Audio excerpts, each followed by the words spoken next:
All right, welcome everybody to the comic panel. I'm Cody. I'm Taylor. I'm Jacob. And I'm Shawenta. And today we are covering Supergirl, Woman of Tomorrow, written by Tom King, art by Bilquis Evely, colors by Matthias Lopes, and letters by Clayton Cowles. So this book I chose. I thought you were about to go like, so Cody, you chose this. Why yes, I did. Just asking myself questions. In the third person. We are all want to do that at one point. Yeah, it's true. So yeah, I picked this book this time, and I picked it because I've been honestly wanting to read it for a while. I can't quite remember when it got published, but it's fairly recently.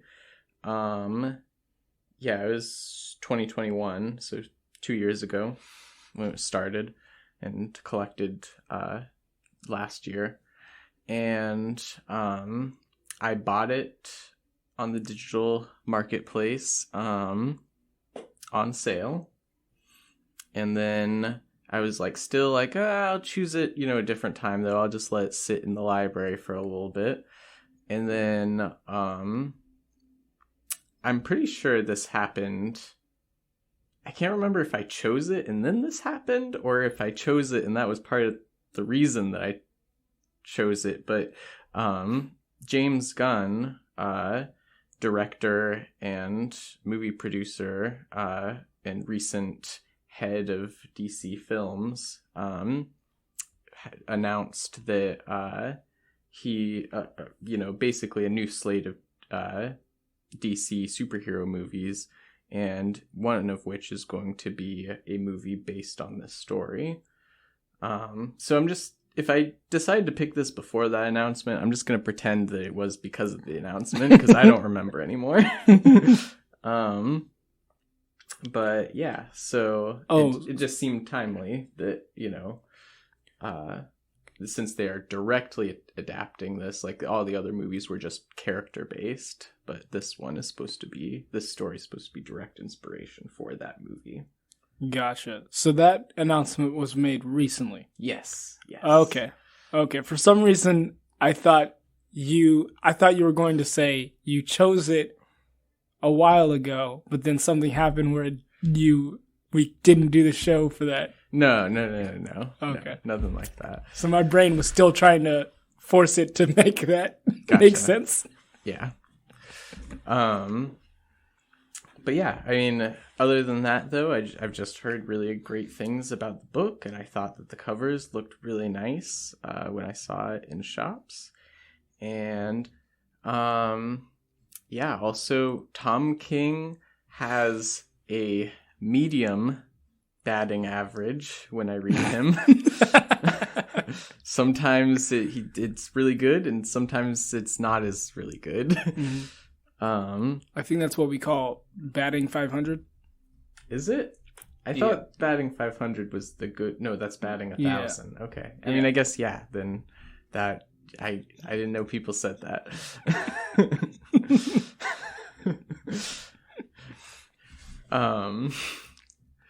So Jake's just shaking his head. Yeah. In disappointment. I don't know sports. It's fine. You guys don't watch sports. It's fine. Wait, did we say it wrong? You're just going to move past it. I apologize to all sports fans out there if that was incorrect. I was pretty sure it was. Yeah. I don't know. Anyway, like Jake said, we're moving past it. Yep. So yeah, that is why I chose it. And as for what this is about, I feel like it can be summed up pretty well, and then we'll get more into the details as we talk more about what we liked and disliked. But basically, Supergirl, she is on an alien planet, and she is celebrating her 21st birthday so she's on a planet with a red sun, which for those of you that don't know, a red sun is the type of sun that neutralizes Kryptonian powers. And so therefore she can drink alcohol and have its effects on her 21st birthday on this planet. You look like you're going to say something, Jake. Are you... Doesn't bring anybody with her, which in thinking about it now is like kind of a sad way to spend your 21st birthday. Yeah, just her dog. Just drinking alone with your dog, to be fair, on an alien planet. I feel like she wouldn't want anybody to see her drunk, right? Doesn't even know, like, okay, I kind of understand not wanting to bring your cousin when it's Superman, but also, like, it is, like, one of your last blood relations, so, like, you know. Yeah. Mm-hmm. No, I get it on both sides, you know, like, but yeah. And then, so, basically, she is at that alien bar, but there's also our narrator, Ruthye, and she is a native of the planet that Supergirl is on. And basically what had happened was she is a family of rock farmers, and her father took in essentially a poor beggar, and then they fought at one morning, and the beggar killed her father and left the sword in him. And so she swore to take revenge. She started asking around, trying to like... Well, first of all, her family was pretty much like, you know, they made a big hubbub about it. They were going to get vengeance. You know, she has all older brothers. Mm-hmm. But in the end, they all agreed that the guy who killed their father was probably, what's it called? Not King's Agent. King's Agent, yeah. King's Agent, yeah. So basically he goes around sniffing out whether people are, you know, not loyal to the king, right, and punishing them accordingly. So they kind of concede that, you know, the father probably did something wrong to some extent. And, you know, they're going to just draw up more trouble if they try to, like, get vengeance. Right. Yeah. So Ruthye being the only one who kind of decides not to go along with that, you know, even though she's the youngest. Mm-hmm. And was it she goes and contacts one of the people at, like, shady bar or whatever. Yeah. Like, oh, you're the best warrior in the area. You know, if I give you the sword that the guy left, will you, you know, go ahead and kill him?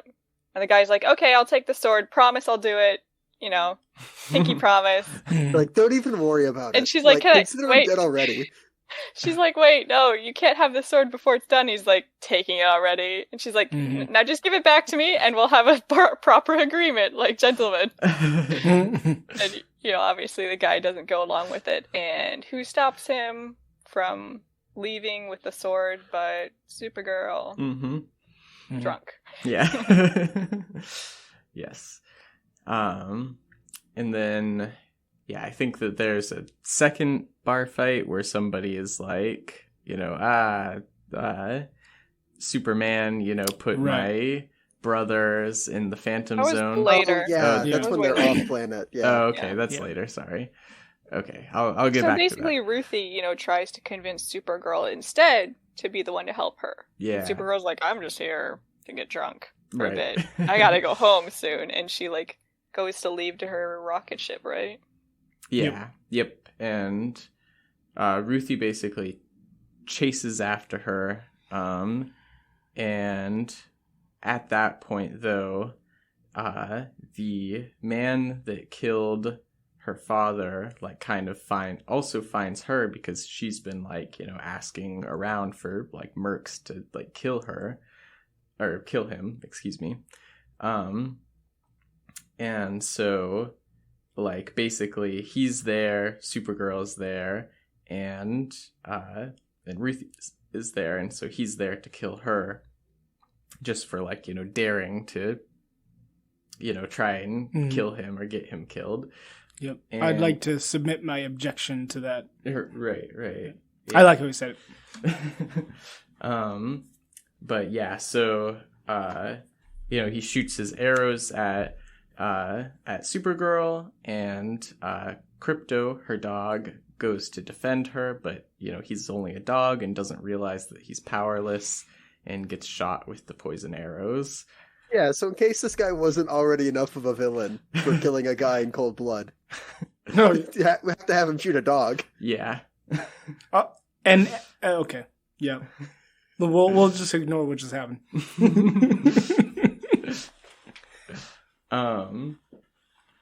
But yeah, and then after that, basically, both Kara's alias of Supergirl, if I ever switch back and forth between that, Kara and Ruthye basically fight what's his name? Krim, right? Mm. And but basically he gets inside of Supergirl's ship, and it was already like ready to take off basically before this whole distraction battle happened. And so basically while Supergirl is taking care of Krypto, Krim is in the spaceship and it blasts off. And so they take everybody to the doctor because, Supergirl has also been pretty badly hurt from her wounds.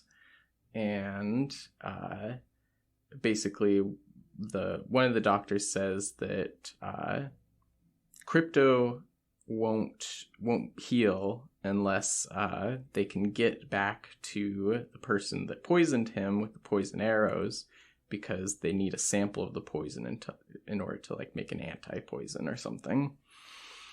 So basically Supergirl takes Ruthye on this quest to find her father's killer and her dog's wounder. And they go, planet to planet, traveling until they can track down Krim. And yeah, that's, it ends, I'll say interestingly, they do catch Krim. They do. There's get him. Two endings, right? Mm-hmm. There's the first ending where they catch him. And are we going to spoil it? Are we going to say, Ruthie's like, I can't kill him. Mm-hmm. Like, I think I've learned my lesson that this isn't going to help. And then the second ending where they're like, we're going to do it anyway. Yeah, which is like also weird because he spends like 300 years in the Phantom Zone. Yeah. Before they bring him out just to kill him. No, their whole point, they're like, do you think he's learned his lesson? And he's clearly like, I'm so sorry, Ruthye. Can you ever forgive me? He changed man. Destroyed. Yeah. It's one thing to not forgive somebody. It's definitely another thing to then kill somebody because you can't forgive them. Mm-hmm. Well, kill them as they're begging for your forgiveness. Yeah. I mean, before she was like, I can't kill you defenseless because you killed my father defenseless. And so they fight, and then she wins. We should also say, like, while it's 300 years for Krim, it's probably more like 60 years for Ruthye and Supergirl. Yeah, time in the Phantom Zone's weird. It's yeah. I was more weirded out by the fact that like that means just Ruthie's just like a human lifespan kind of person. Mm-hmm. Yeah. I don't know. Aliens. That's but yeah, that basically, I'm still thinking about the ending, and like, I'm not sure if I liked it, but I'm certainly thinking about it. I'm not gonna say he did deserve it, because part of the part we skipped over is he joins a gang of just like marauding, holocausting, like space pirates. Yes. Mm-hmm. The thing they love the most is genocide, and he like kills enough people with no focus in his heart, like just killing them for the sake of it, that he's able to create that magic spell, right? Some crazy magic thing. So like he's able to do it twice. Deserved it, but like he didn't deserve it 300 years later. He deserved it on that beach. Yeah. Also, like, don't you remember the beginning where Ruthye kind of has that thing where she's like, I always wanted to ask him why he didn't take the sword with him. Mm-hmm. But he was just killed so suddenly by Supergirl that, like, I never got a chance. And I was like, wait, when does that actually happen? It seems like you had plenty of time. Well, yeah, Which also, there, go to ahead. be fair, they have her say at the end of this story that this has been like a whole book that Ruthye wrote in recollection. And she goes, I should have told the truth in that book. But doesn't make a good story. Yeah. Interesting. I didn't think about that before. Because I definitely was like, going back, reading the beginning, I was like, well, this is a plot hole. No. Yeah, because that's basically the way that the book ends, is that Supergirl kills Krim anyway, even though... He doesn't, though. Huh? Ruthye kills Krim. No, Supergirl does. In the book. In the book ending. Not the comic book, but the book that Ruthye is writing. Yeah. Doesn't even kill him then, does she? Like, they don't show it. No, she says it, though, in the narration. They don't show it, but that's, we see the truth. Yeah, exactly. The narrator is the book. Okay. Yeah. I didn't catch that before. Yes, we see the truth, the narration is the book. I thought we didn't see the truth. I thought even that was just her partially lying sometimes. Interesting. No, I mean... Also, they just kill that horse, man. That man got, like... No, he's still around. No, they're literally like, we gotta dig a grave for him now. Yeah, Comet's well, they didn't kill him. They just, they as in... They just require burying him for no reason. it just, like, his, like, superheroing, he sacrificed himself. That's how I interpreted it. Yeah, so he's dead. He's dead. Well, yeah, yes, he's but... dead. I don't know what you're trying to imply. You said like, they, and I was like, present? you saying Supergirl killed him? I'm like, no. No. The story killed him. Oh, okay. Yes. I see. I didn't catch that, so I was like, what? Yeah. Damn that story. Oh, there's ruthless stories killing people. So I suppose we should get more into, like, what we specifically liked. Yes. Yeah. So, I mean, kind of going off of, what we were just talking about a bit, I really liked, I mean, this is kind of like starting off on one of my, really favorite things that I even felt inclined to write a note about, was basically the way that kind of the narration being like asynchronous. There's multiple clues throughout the story that's being written by an older Ruthye. Basically, I think that it has a really cool effect, especially on in the one issue where Supergirl sees basically the massacre of the peaceful planet of monks in their temple. She doesn't see the massacre happen, but she sees the aftermath. And she is really worried about screaming because it's so horrible and just breaking everything. Everything that still survives standing. Yeah, including probably Ruthye. And so she just launches herself into space, into the nearby sun, and this was like kind of the first time that I noticed it, because it does happen later, but I also felt like it was an especially effective area, was basically Ruthye is kind of accounting other things. Basically, it's asynchronous from time, but it's also asynchronous from place too, because Ruthye is not there in the sun with Supergirl, and she isn't describing it. And I think that I liked this especially because recently I read a different comic that was it was somebody recounting events from the past, but then they were recounting things that they were not there for. and that really bothered me. But this, is recounting, she is, during that time, Ruthye is giving her perspective on Supergirl. And, and we get to see a scene of Supergirl, that kind of like, it works in tandem without it being like a direct, like, this is just, description of what's happening.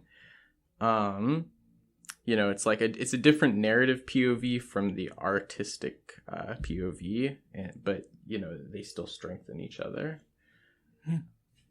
So yeah, one fills in the blanks or elaborates on the depth of the other. Yeah.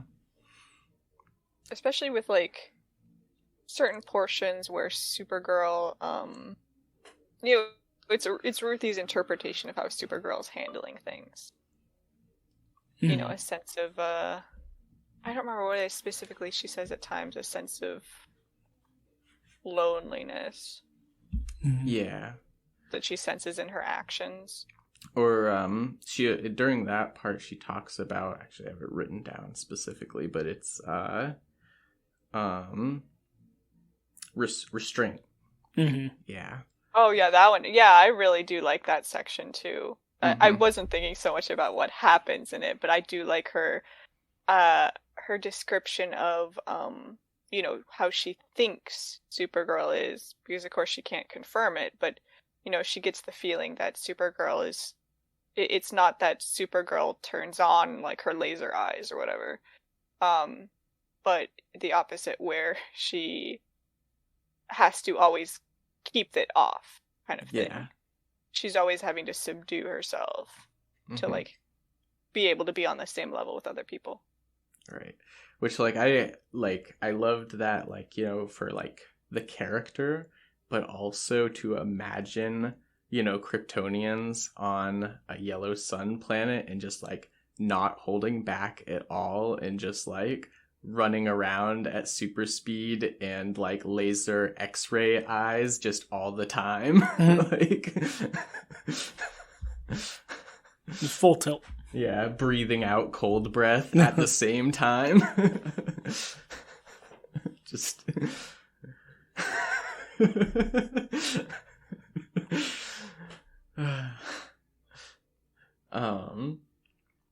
it's just fun to imagine.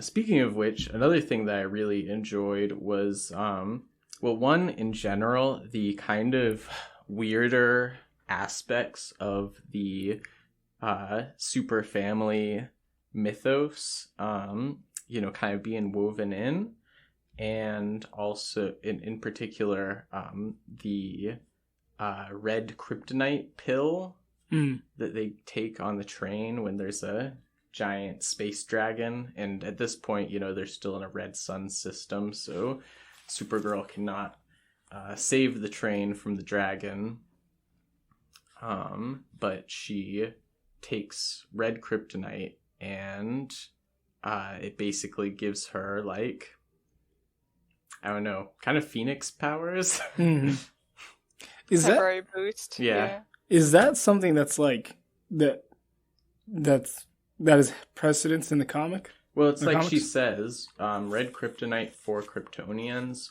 can give them any sort of like body morphism, like it every single time it has a different effect and you never know what it's going to be. But I'm unaware of how that has been interpreted in the past, because I feel like, because I've always heard it as more like you're just like inhibitions are gone. Oh, like, no. It is like, I mean, she says like your hair could grow super long, you could get like different superpowers, you could, like literally anything could happen, like okay, to any point in your imagination. Like it was pretty much a silly way for like Silver Age stories to be like, well, now Superman is like a puppy or something. Like, I don't know. Gotcha. Yeah. Yeah, and then, along with that, like I was saying, there's they bring in Cosmo the horse. The super horse. Please, I was gonna say, please, Cosmo the super horse. Yes. Is that a comet? I am not aware of this. This horse. Oh wait, the two different horses, right? There's Cosmo and then there's Comet. Oh. Right? Is it Cosmo or Comet? Now I'm wondering. I might have gotten the name wrong. Are they both the same horse? They might. Because one of those horses had a cape. No, they're the same horse. I don't think this horse had a cape. Yes, it did, and they're the same horse. I'm gonna look. Comet. Oh my god. Okay, she's sitting on the cape, so that's why it's hard to discern. And it is Comet, not Cosmo. Okay. Well, yeah, Cosmo's the dog. No, right? That's Crypto. No. Cosmo's the other psychic dog. Yes. Marvel, right? Yes, the KGB psychic dog. Awesome. He has like a space helmet. Have we read something with him? No, I don't think so. Okay. Cosmo. He's in some Guardians stuff. Okay, it's that fine. one. He's a weirdo. Okay, I know what you're talking about now. I was just like, what? And also, even after you said Marvel, I think I was still imagining him being in DC because I was still just trying to translate what character you were talking about. Okay, yeah, I do know that character. Anyway, so Comet the Super Horse, though. That's hilarious. Yeah, and they do mention the, what was it? The super dog. So there's super dog, super horse, super cat. Oh, the super monkey. And super monkey, yes. I did not know that. Did not get to see the super monkey, but I thought that was just a throwaway line. No. Oh, there was a super monkey. Heck yeah! I was gonna ask about that. I was like, they haven't done that yet. They're gonna do it, right? Yeah. But of course they've done it. Mm-hmm. So what did you like about those, Cody? Why'd you bring them up?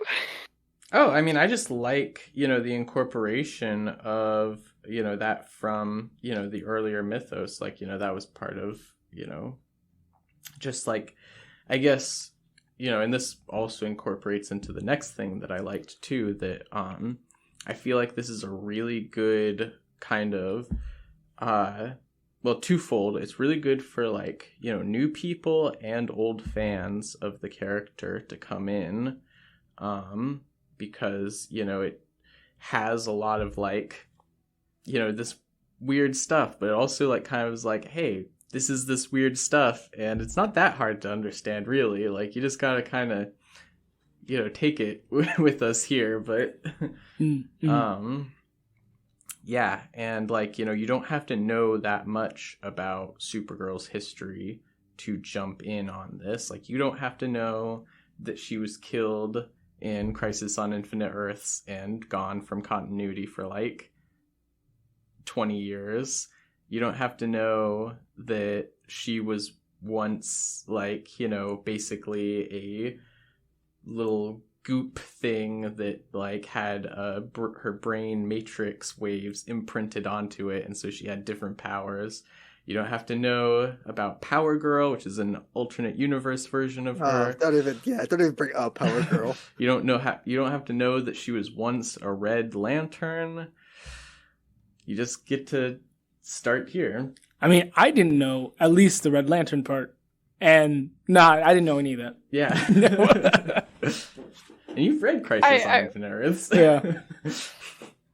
I will say they kind of, I think at one point they go, we won't go over the backstory of Supergirl because she doesn't want to get into it, and like everybody knows it, and they're like, we're gonna do it anyway. Like later on, they're like, do it anyway. Mm-hmm. Which at first I was like, are we gonna do this? But I thought, the way it was framed was really narratively interesting.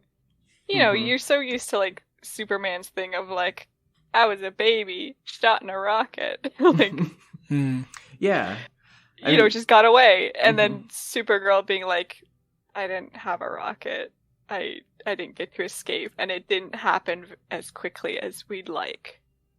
Yeah. Long, drawn out, kind of horrible. Right. I found that part really touching, Yeah, me too.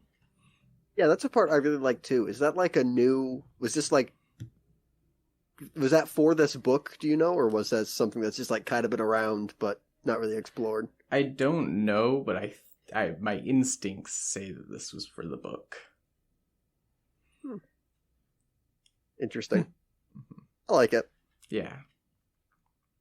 Because I mean, like, it's always been known that Supergirl, you know, she grew up on Krypton also. I think, yeah, because I think that her origin's been changed a couple of different times, because there was like a time where she, like, her rocket got like stuck around like a black hole or something, or a gravity well kind of thing, and so it like took longer for her to get to Earth. Therefore, like, you know, Superman got to grow up, but she was like in stasis because she was also in like a time stasis kind of thing, which technically is still probably true in continuity, but, you know, I don't think we ever hear about her, like, you know, traveling on, you know, this broken off chunk of city, and her mom getting cancer, and everybody else she knows, and all of that. Right. I think I'm piecing back together that was in this book. Yep.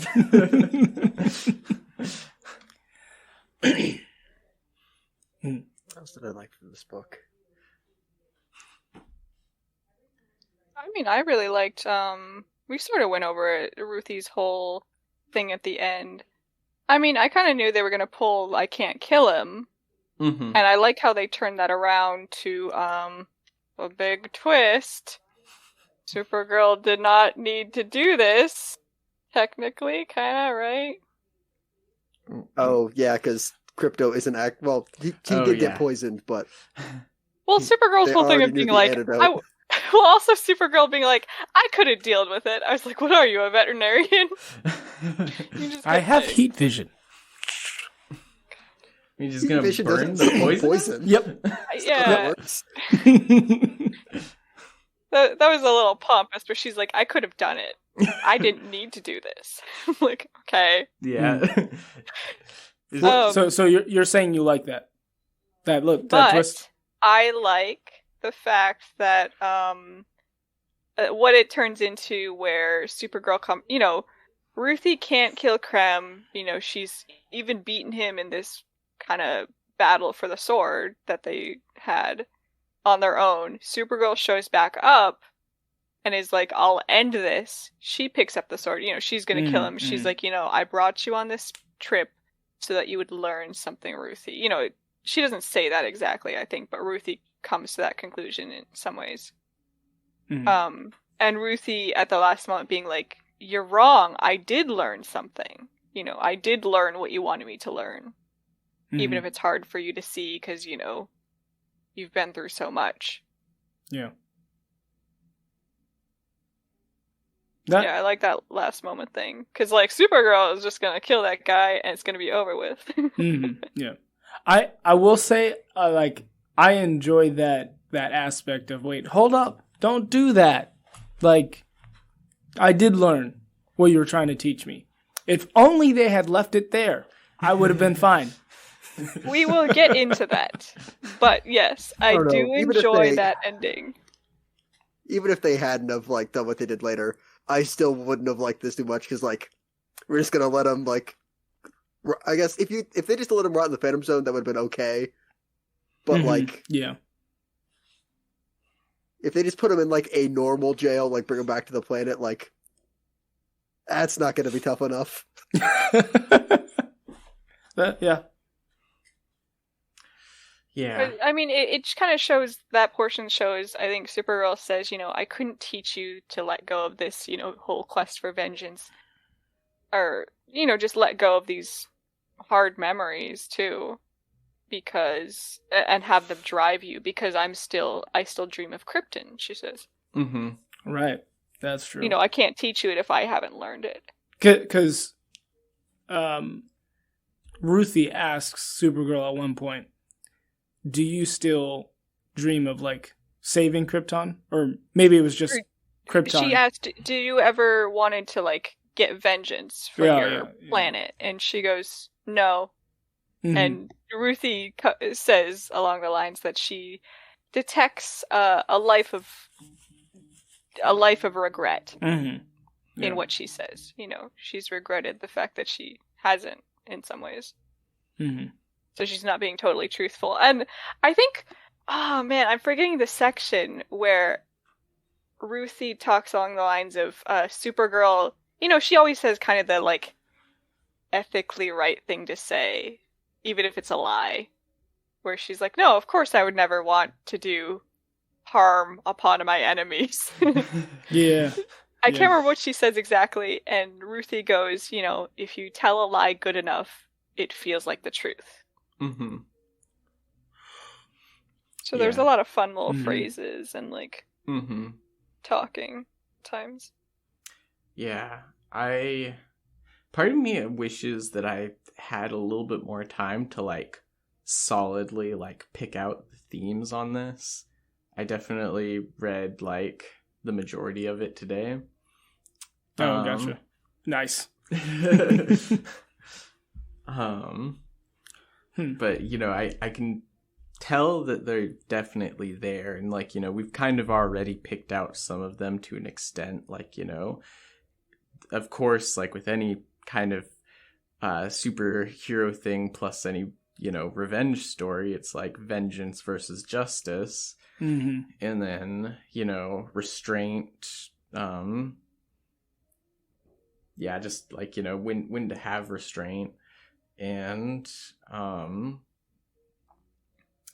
like the just general kind of like is there ethics in lying and getting what you want versus what you need, all of that kind of classic stuff. Okay, justice, yeah. I'd say that truth and justice is probably the biggest thing, and through that the whole thing. Yeah. Through that whole thing, meaning through this comic. Right. Yeah. I will say, isn't Supergirl and Superman, their whole thing is like, they're like, don't kill, right? I thought that's more Superman. That's just Batman? Well, yeah, even more Batman. That's most heroes, except for Wonder Woman sometimes, are like, don't kill people. Killing people's bad. I feel even like if they probably deserve it. I think. And why does Supergirl run into so many people who are like, Superman killed my brothers. You must pay. They didn't kill them. They put them in the Phantom Zone. Mm-hmm. It just means you'll never see them again. Well, they said killed. No. They said killed. No, they said Phantom Zone. I remember it too. Okay. I mean, it is very similar functionally because Superman has controls the only way in and out of the Phantom Zone. You will never see them again, and but also, they're not dead. It does also kind of sound fine. like turning them into a ghost. It's like... So endless torture of a white room. Well, I mean, wait. So what's like the current? Shawenta, you're missing the point. They're not actually dead, so it's fine. Right. If I don't kill you, it's fine, right? Kind of thing. So what's the current continuity for how the Phantom Zone is set up? Like, is it just like space with a bunch of other prisoners just roaming around? Honestly, I have no idea. I was kind of surprised when they said that they had a warden, and I was like, oh, that's cool and probably necessary. Oh my gosh, like the Lego Batman movie. What if they just the traffic light. I have not seen the Lego Batman movie. movie. Man. Oh, that's disappointing. It is a great movie. It's not a Lego movie comic book. No, I don't think it's connected. Yes. Other than but it has a warden. Use of the Phantom Zone. It has a warden. A tenuous connection at best. Anyway, yeah. So I don't know what the current continuity is, but I would assume that I think that it's like the reason that it's called the Phantom Zone is that you are non-solid, so you can't hurt the other people that are in there. Oh, that's lame. I don't think it was ever actually ghosts, Dylan, I'll be honest. Wait, yeah. Okay, yeah, no, sorry. I thought you were responding to something else, Jake, but anyway. Yeah, so, yeah, I think that's it, basically. They don't have cells, and yeah, I think it's probably just space around them. Space in the Phantom Zone, the final frontier. I think when I heard it, I was just like, "Oh, Star Wars." Okay. Like the Phantom Menace. Well, I heard the word Phantom, and I was like, "Oh yeah." I don't care. Oh, come on! It's the Phantom. Now, what? No, you don't. Whatever that. You don't know about the Phantom Zone, right? Yeah, no. Shuenta brings up a good point that it's, like, for all I was saying that this does a good job of, like, bringing in, new people that don't know things, they do kind of drop the Phantom Zone early and just expect you to pick it up, like, I'll be honest, I think most people who just use the Phantom Zone just, like, don't think about it. Yeah. They don't want to think about it. They're just like, oh, it's the Phantom Zone, it's fine. Mm-hmm. Okay. Don't worry about it. We've discussed what the Phantom Zone possibly is, but when they talk about it in the comic, they say, he was abrasive, screaming in the Phantom Zone, whatever. There's a warden, like you mentioned. The second 100 years, he seemed to be calm, evaluate, got to know all his victims, like he really broke with regret. How did he get to know all his victims? He killed thousands of people. Is there a computer in the Phantom Zone where he's just researching them? I want to say it's kind of magic. Mm-hmm. Is he able to interact with the real, or is he able to see the real world but not do anything there? I don't know. No, I think it's more of like your past comes to haunt you kind of thing. Oh, okay. Mm-hmm. So it is kind of ghosts, actually. So Talon, I apologize. It is kind of ghosts. And then the last 100 years, he's been ideal, working hard at making up for what he'd done. Like he had a different heart, like he was a different man. How? Was he farming in there? Like, what was he doing to better himself or the world? See, why do you ask these questions? We don't need to know. It doesn't matter, right? It just matters that it happened, and we told you it happened. To be fair, I feel like that's a bit lazy. But that's pretty much what it is, right? Like, is he? I don't know. I just thought about it too much. I was like, I don't like that. Mm. Yeah, I mean... We're supposed to be talking about things we like. I know. Yeah, actually, I was about to say something that I did related, but I didn't like. So I will make sure that we are done first. Is there other things that we liked about this book? I did really... I know we mentioned it already slightly, but I did really like the section where Ruthye talks about... Or where Ruthye kind of like... discovering her father's body and wondering why the sword wasn't taken. I thought moments like that were really interesting. Something that seems so peculiar. Yeah. I mean, that first town that they were really at, I guess it was a planet, and they were going between the different cities, right? Like the purples and the blue city. Mm-hmm. No, they traveled to different planets, though. Like, more well, often. Eventually, more but like often in that not. section. I don't know if there was even traveling to different cities, though. Really? Well, they used to be a city, and then right. I guess they just like pushed a bunch of dirt on top of it.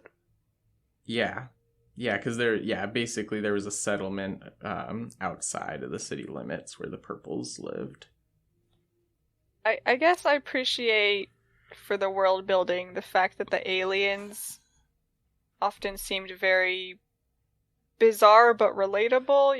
You could always kind of see the human or earthly parallels, I guess, but they still seemed a little bit different enough to feel alien. It didn't just feel like humanoids constantly.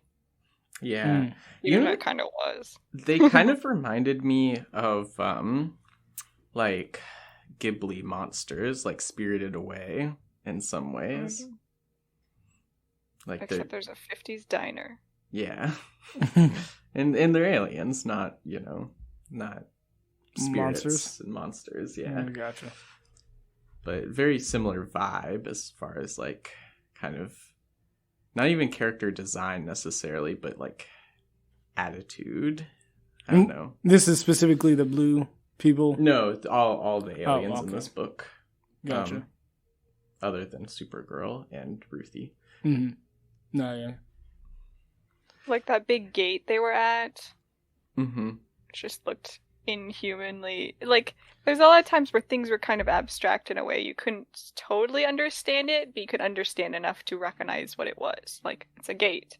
Or this is, or the spires where the monks were. Yeah. Cool. Oh, I really liked the planet with the green sun too. Yeah, that was cool. Yeah. Oh yeah, that was a nice touch, and it does sound like it's one of those things that's like from old Superman like mythos. But like, I have to think like, if you have enough like power and influence to build a planet around a green sun just to get rid of Superman, there's like a different way you could get around that problem. I mean, it's just like building a house, Jake. I mean, I'm not an evil supervillain, but I don't think my first answer would be find a planet or like build a planet around a kryptonite sun to deal with my villain or my hero who's just bad with kryptonite. Yeah. We'll just build the house in a trap. I don't feel like that's on the first list of things you try. I don't know. Well, how do you know he didn't fight Superman before? I mean, maybe, but I feel like it's just at that point. Why do you have any problems if you just build a planet to deal with one person? Okay, do you guys like the part in that section where Supergirl's like, yeah, Superman lasted 45 minutes before he got saved by everybody else? Like, yeah. So how long do we have? And it was like 10 hours. Yeah, and it was the worst pain he had ever experienced. And like, they kind of like mention it but don't go into detail. But he was literally killed by Doomsday. Yeah. He was saying that the kryptonite sun was the worst pain. I mean, to be fair though, you die. You don't feel anymore. It was a long battle though. Okay, that's true. I like when Supergirl got delirious, though. Yeah. Is it a plane? Is it a bird? Yeah, that one, like, in some ways, it made me, like, would she really say that? But also it made me laugh, so I was like, I don't care. Yeah, pretty much. I don't know how I feel about that, because on one hand, like, yeah, she probably would have died if Ruthye hadn't have been there. So, like, I sort of understand, but also, like, man, she lasts way longer than 45 minutes. They really just sat on a rock, huh? Like, if they said it was, like, 2 hours, then I'm like, okay, sure, maybe. Like, I kind of get it. But, like, 10 is way more than 45 minutes. Yeah. I mean, if you want, like a reason, I could, like, why didn't she get kryptonite poisoning while everybody else did on her little meteorite city? Maybe she's just... Maybe it's because she's younger. I don't know. Yeah, see? Stronger. There we go. Younger and stronger. Is she older than Superman? Well, technically she's older, but like I said earlier, Superman has done more aging than she has. You make it sound like a surgery. What do you mean? Well, like I said, she was like around some sort of like black hole thingy for a while when she was on her rocket ship to Earth. And so Superman aged on Earth while she stayed the same age, or time moved like slowly. So Superman's like 30? Yeah. And she got to Earth when she was like 16, but technically they're reversed, and Superman is her baby cousin. Think about it as like a Captain America kind of thing, frozen in the ice. And then... Yeah, she was in stasis. Yeah.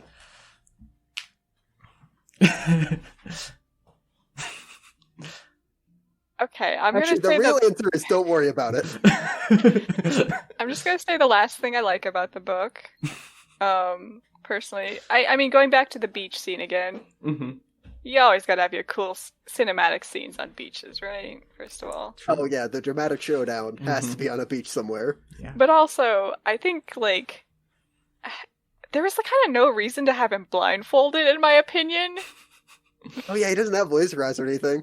But I liked that, because I got the sense of what they were trying to symbolize, the cruelness and callousness of the world. It doesn't care what you look like, doesn't care who you are, you're going to be hit by it. And that's how Ruthye felt with the death of her father. Like she said, it felt like chaos was spinning out of control. There was no right or wrong. And Supergirl made her see differently. So I liked the symbolism there. Yeah. Once again. Okay. I felt like there was something last that I was going to say, but I kind of forgot. Do you guys have anything else?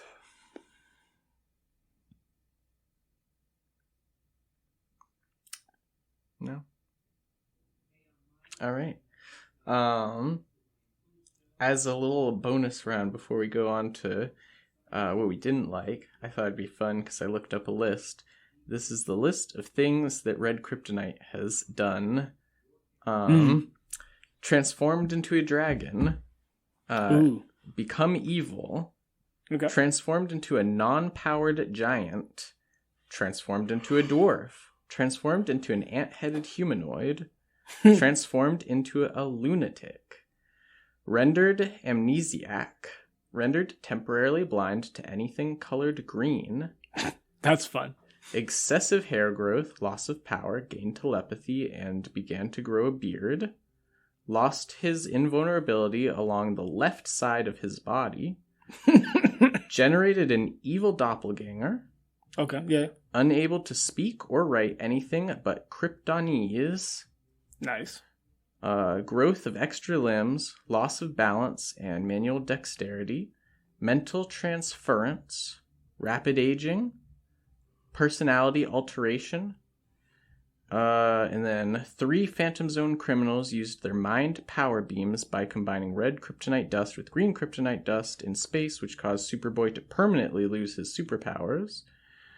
God, I forgot Superboy existed. Yeah. Caused a teenaged Jor-El to age to manhood when he visited Smallville. Nice. Combined with green and white kryptonite, it was able to restore some of Superman's lost powers. And finally, shrinking. God, combining red and green powders. What is this, Resident Evil?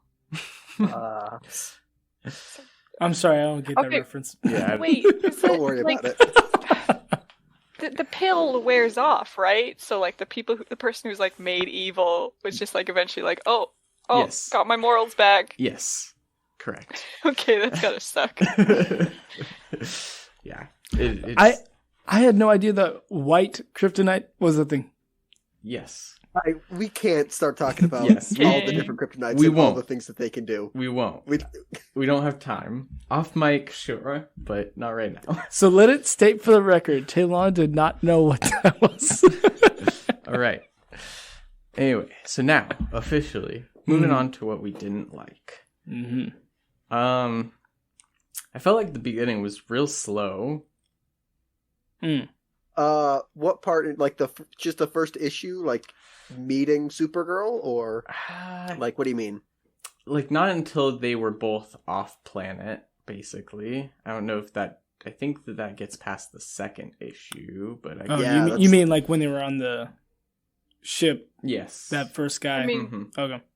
That's literally the whole first issue is that, right? And then it immediately cuts to them being off planet, and then they describe through like background that why they're, what happened after, Supergirl and Crypto got shot.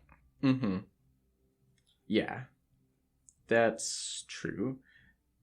Which also I don't like. Like, I don't like them just this like huge moment and they're like, cliffhanger, what's gonna happen? And they're like, they're fine.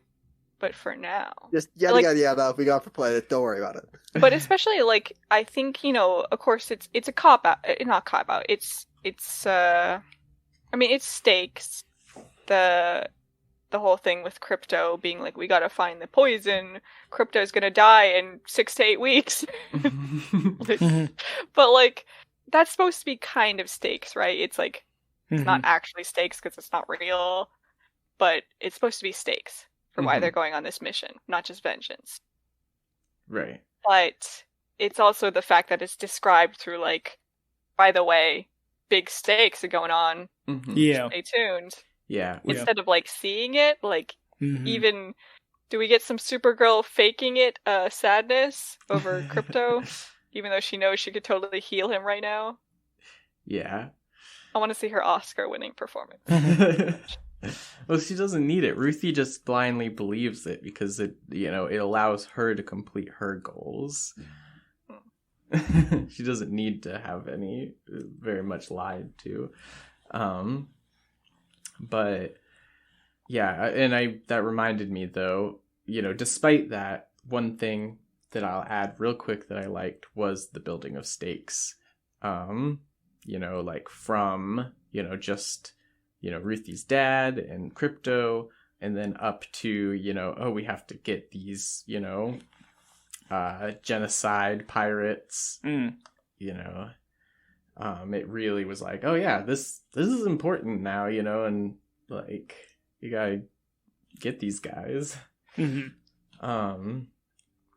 yeah, but going back to dislike, I mean, I'm not sure that I was, it did feel a little bit like betraying, that like it was like, oh, Crypto's fine, but I'm not sure at that point that it really bothered me anymore either. Like at most I was like, well, why? Like I was asking the same question as Ruthie in the moment, like, well, wait, aren't we going to like, ask for the poison stuff? And it was like, oh no, that's fine.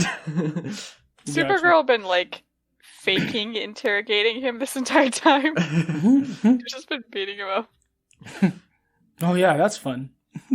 Give us the poison antidote. No, I doubt that they even asked yet, just... Well, no, Ruthie says that they're having a hard time with him.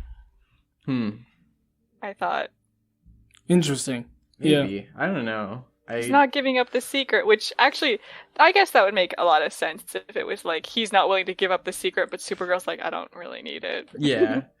Doesn't even know what secret they're talking about, but is still willing to just mess with them by not giving him an answer. Saying he doesn't know what they're talking about. Mm-hmm. Yeah. Yeah. Okay, so, I mean, I don't know. I didn't feel like... the beginning was a little bit difficult to get into at first, but I think once it was, father's dead, gotta get revenge, pretty straightforward. Mm-hmm. And obviously her causing it so that Krem could escape on the ship, even though he didn't really know it was a ship. I think like you were saying, the well, this is the part where we don't like stuff. Why am I still... I was about to say, yeah, the stakes, being increased are good. Oh. But I think the pacing of, like, the later sections is really kind of muddled. Because, it's so much of it is going from place to place to place. With not that much transition on how you got to that place. They're never, like, looking down at a planet. They're just on a planet now. Mm-hmm. Well, yeah, I was going to say that I think that this, this is kind of a neutral, sentiment, is that I think that this is better situated as, written to be read by issue rather than for the trade. Because, like, yeah, that's kind of what my thought was as I was reading it, was like, it's a lot, like, the narration is a lot to, like, read through. But, and I don't even have to wait a whole month, to read each issue necessarily. But if I was just, like, reading one issue a day, that would really, like, kind of help break it up a little bit. Mm-hmm. Even then, I do think her narration was too much sometimes. Yeah. Even when she talked sometimes. Yeah. Which, like, I mean, I get it to some extent. Like, she's a kid. She's decently eloquent at speaking, and also she's scared, so she's filling the space with talking, like when she's talking to that dinosaur or whatever. She's just like, you really wouldn't want to feel the taste of my blade, but she says like, it's like 6 sentences or something. It's like long.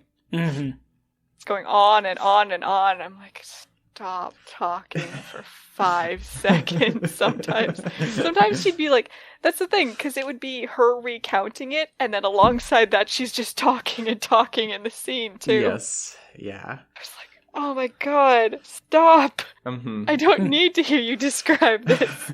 Yeah, and because the narrative captions are meant to be essentially a novel, they're written in the style of a novel, and it's like, but this isn't a novel. And it's like, so yeah, it kind of wear on you a little bit extra, because it's just so much when captions don't need to be that much. Yeah, that's the thing. Like, you have, it's that thing again with comics where you have her, she just swam through she's having to narrate, why swimming through the lake is such a scary thing to do. Because if she stops, the fish there will eat her. Yeah. And she's talking about, coming up on the sand, feeling like, I guess it was like a babe about to be baptized or something. Baptized by the sand. Something along those lines. Yeah. And, like, those are really interesting moments, but also sometimes I don't gotta hear her, like, go on about running through the sand. Something I'm clearly seeing her do. Yeah. Huh. It just made me think that of... section's kind of fine, but, like, there's other sections I can't think of right now where I was like... Definitely, like, if I picked this up as, like, in-universe, as a book, I'd be like, man, this writer really likes the sound of their own voice. What Shuenta, what you were saying made me think of something Cody said a while ago, which was that Stan Lee did not trust his artists. And it was, like, a bunch of captions. So I was right, yeah, I mean, that was a pretty And now common... he dashes into the storefront. Yeah. Yeah. I don't think that this was a case of, like, Tom King, like, necessarily, like, distrusting his artist, which we'll get into. The art's... but, yeah, I think that it is... kind of an overcommitment to the effect, essentially. Oh, yeah, okay. I see. Yeah, most pages, like, an average of, like, 3 caption boxes. Like, insane. Yeah. I see, yeah. But yeah, I can agree that if it was an issue, I'd probably be a lot more forgiving. My God. Sometimes I didn't want her to, like, talk to other characters. So I was like, don't. So much. Yeah, and I will say, too, I was a little bit even disappointed to be, like, to realize as, like, I got through the first issue and then on to the second issue, I was like, this book's called Supergirl, but we're following a girl named Ruthye. This is a little bit false advertising here. Ruthye, Woman of Tomorrow. Well, I mean, you could, with characters like Supergirl, it's always got to be from an outsider's point of view, right? Not always, but yeah. To make it more interesting? Yeah, I will say that this was an effective more understandable use. To, like, a mortal's point of view, I would say. Right. I've never thought about that before, but I guess I can see that. Yeah. Yeah, I still enjoy, and I think that, like, Superman and Supergirl comics that are from their perspectives are, worthwhile and interesting. And eventually, I was like, okay, I'm on board with this, and I of course understood why they made that choice. It was just like, I didn't know that that's how it was going to be, so it was just like, okay. Gotcha. I don't know why to care about this character yet. Well, it certainly wasn't Supergirl and Ruthye. Right, yeah.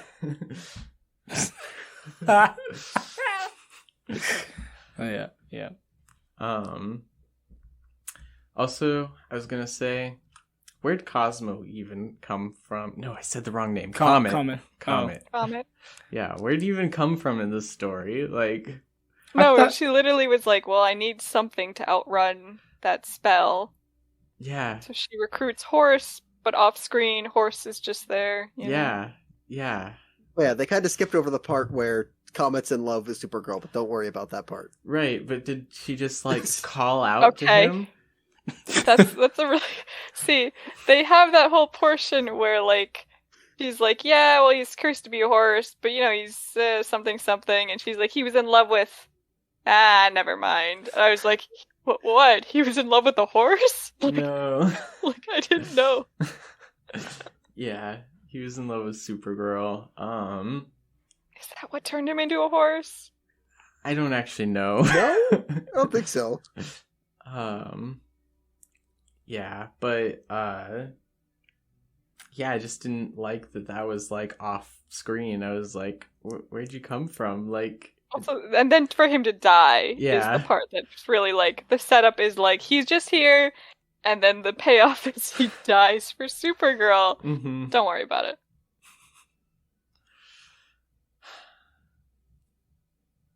This is just Tom King being all like, actually, I don't like Comet and like what he is. So, like, I just kind of like. Which I mean is kind of fair. In the comics, other than this that he's in, he's not like super cool. He's kind of a creep. Oh, I didn't know that. Awesome. Just what we need, a weirdo horse. But yeah, I didn't really like the like weird magic sphere thing they just kind of added in the middle. That felt like it was just kind of filler because it just throws us to a weird planet that you just kind of get off of as soon as it's nighttime. Well, also the fact that like he doesn't have control over where it sends them, right? Because he's literally like, "Where's this one gonna send you? I don't know." Mm-hmm. The next one. Yeah. So it just happened to be like a really bad place for her. But what if it was just like next door? Right. But if it was like a place with 10 yellow suns, what would you do then? Also, she could like thing about reach them from galaxies away, just like astral projection. The thing about the green sun, the fact that they have to wait for it to go below the horizon, and then they can fly up. Won't you still be in view of the green sun once you fly up? Stay in the shadow of the planet. Then why don't you walk to the shadow of the planet? I don't know. Like, why don't you burrow underground? Why don't you bury yourself under the dirt? Like, is it just the rays of the green sun? Like, why don't you go in the shade? Also, if you think about it, wouldn't the rays also still be hitting the planet? So, like, even if it went down. Well, yeah. I mean, yeah, but that's like vampires being at midnight, even though the light is still just like the sunlight reflected up the moon. It's different. Oh. Missing the point, it's different. That's okay. Yeah. Honestly, these aren't questions I ask myself. Why if we like do it badly with one mythical creature, we'll do it badly with another. Yeah, two wrongs make a right. The sun works. Nobody's gonna think about that. I sure didn't. Yeah. I liked the magic ball, honestly, and I think it helped, because I think that I appreciated, and this is what I was saying earlier in the other segment, that, we get exact, immediate examples as to, all of the different, ways that Supergirl, all of the different things that affect her. We have kryptonite, we have red kryptonite, we have, all these different things. We got crypto, we got comet, and then we have magic. And it like clarifies it's not that Kryptonians get weak like when they're exposed to kryptonite. It's that they have no defense against magic. Mm-hmm. Yeah, it's not like a magic card trick. Oh! Yeah. And so, yeah, I guess, to me that I can see it being viewed as like kind of story filler, but it also like kind of is like, this is one thing that you can use against Supergirl and Superman. Mm-hmm. I like the basis for it, like, oh, it's easy to create technically, but the ingredient, being thousands of deaths or whatever that are needless. I thought that was cool. I do think it was part of the thing again of like the setup payoff thing of like, where was the setup? He just had this. Right. Like, was there any fear from Supergirl that he'd have other magic, like before she was going to fight him? Well, no, because she's the strongest one alive. They're really hard to make, Shoenta. It can't be the only spell that sucks, like, to go up against. Yeah, no, that's a good point. There is other magic in the DC universe, so, like, why not, But see, that magic is all on Earth. There's no magic out there. How'd he get this magic then? Exactly. Earth. No. What you want to answer? Like a dude who's been like running around what I would probably call like a medieval level of technology area. Oh yeah, he definitely rolls with the punches when it's like spaceship to space prison to the genocidal space pirates. It's like, it's fine with all of it. Like, doesn't even worry about it. He's a social climber, they say. Mm-hmm. Was you go from paper clips to pencils, and then you go pencils to, I don't know, something. It's not even paper clips. They're farming rocks out there. Anyway, I'm just glad that he didn't figure out the magic that Zatanna and Zatara use, because that's just saying words backwards. Oh, yeah, that's way easy. Okay,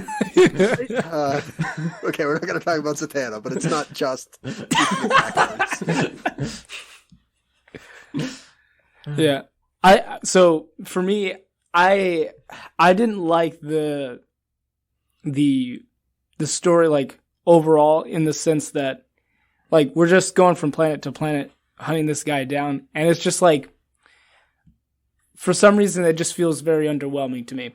For like, this is a Supergirl comic, and maybe it goes to what has been said before of like, this is supposed to be about Supergirl, but we're following Ruthye. But yeah, to me, it was just like, when I imagine, maybe it's like, okay, like, think of a Superman story, right? Where he's like, okay, this is the stuff that I have to deal with, flying around, trying to stop this plot or whatnot, right? That to me is not what is going on in this story, and it's very like I don't know. It felt underwhelming to me, just how they laid it all out. Well, I don't think it's laid out very well. Like, I think the first planet where they're, like, looking, the weird town, the blue purples. Mm-hmm. Only blues now. Yeah. They have the setup of, like, there's a mystery here, and then kind of a payoff that is more like they just discover it very quickly. I don't even really understand how they fully discovered it. I didn't understand totally the clues I was being fed. She's like, there's a sign there. It says no purples, and it's been painted over. Mm-hmm. I'm like, they don't like the color purple? Like, I didn't get it. Yeah. Oh, gotcha. Like, I mean, it basically... And then her being like, everybody's blue here. Were they blue? Was that like aura? Were they actually blue? I couldn't... Oh, they were actually blue. Yeah. Okay. It was the color I of their missed skin. that part. Yeah. No, I mean, when it first got introduced, I was confused too, because they were all like, oh, you can sign in as blue. And I was like, oh, so like, are blue people that are from off planet, and like all of the purple people that were originally there are all gone? Right. But then I thought it was just vibes, literally. I thought it was like choose your own adventure. Like, well, she clearly was like, "You're not allowed to sign as the other one. Yeah, your vibes suck." Oh my gosh. But no, so that's relatively explored and like has the like sad payoff, and like this is a sign that Krem was here actually. And that's, like, the only time that kind of happens. Mm-hmm. The rest of the time, they're other places, and they're, like, looking at sad things. But we never get a sense of, like, how they know to go somewhere else next. Fair. And then, like, anywhere else they go, we get, like, one scene of them being like, that was sad. Mm-hmm. And then the next scene of, like, that was sad. Yeah. We do what we can to get by, and that's it. Mm-hmm. So, yeah, it doesn't feel like they really get to exist in places for very long. Yeah. No, I agree with that. And, like, not that it's really any defense. And then also... So I think I would have liked it more if there wasn't, like, the space pirate gang. Mm-hmm. If it was just, like, Supergirl and Ruthye, like, trying to find Krem. Because, like, they can still shoot the dog. So we have, like, villain established and, Kara, whatever, has a reason to care. But, like, the introduction of the weird space pirates makes me think of, like, why are they allowed to exist if they, like, just do murder? Like, where are, like, the Thanagarians or the Green Lanterns? Like, what's... Like, they're just not doing their job, I guess. Well, yeah, I mean, I guess it would have been nice to get some, like, acknowledgement of, like, those, but, like, I think that what this story was trying to, like, paint is, like, the scope of the universe. Like, they are in a really, really, really far out, you know, like, basically every single planet they're at is considered backwoods, you know? Yeah, but those places get Green Lanterns too, don't they? But, you know, it's probably similar to, you know, police districting and such, you know, it's probably one Green Lantern for a very, you know, large sector of space. I don't think that they split up space evenly. Also, you know, they just, as a quick tangent, space is rapidly expanding, so technically the sectors are always getting bigger. Well, yeah, but I mean, like, Earth has, like, 5 Green Lanterns. That's because lots of... take one of those rings and send them out to these planets that are getting, you know, space gang extorted? They should, but they don't. That's that's the point. I thought you were going to say that the universe is expanding, so therefore we have to get more of Green Lanterns. I mean, yeah, that too probably, but also yeah, and also I think that maybe I haven't actually read it, but there's a mini series called Green Lantern Far Sector that I think also explores that. The expanding, or no, not the expansion of the universe. It explores, you know, just like galactic crime in the far reaches of the galaxy or whatever, or the universe. Wait a minute. Oh, like a cop drama, but Green Lanterns. That's interesting. Kind of. I don't know if it'd be good, but yeah, that would be. I mean, I think anyway. Well, not that'd be about Green Lantern. Yeah. So,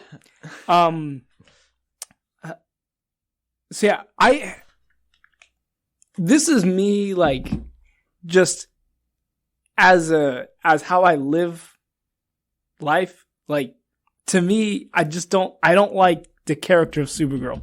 Like, not in the, like, how she's portrayed here.